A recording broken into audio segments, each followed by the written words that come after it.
Hallo, alle liebe Freunde. Heute wir kochen Zucchini. Immer wie normal. Wir brauchen ganz einfach und Gemüse. So, heute nur ein Stück Zucchini, ein Stück Frühlingszwiebeln und drei kleine Stück Knoblauch. Dann natürlich brauchen wir nicht zu lange Zeit steilen in die Küche, immer kochen. Jetzt lassen wir uns schneiden.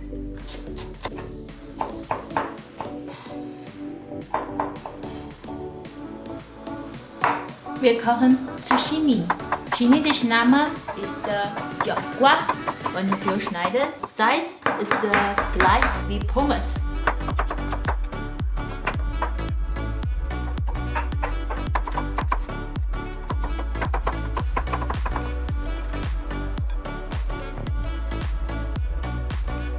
Alle Schneidearbeiten fertig. Jetzt lassen wir uns kochen. Jetzt wir kochen Zucchini. Dieses Stück Zucchini ist von meiner beste Freundin.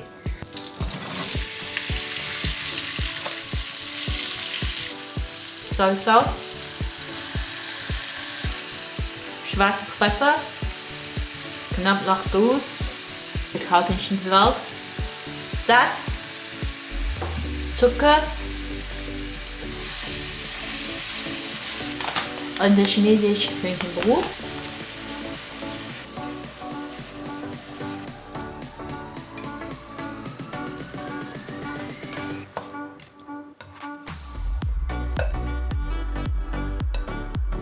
Gebratene Zucchini ist fertig.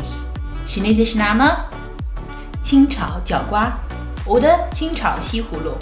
Jetzt lassen wir probieren. Probieren. Einfach kochen und es schmeckt super lecker.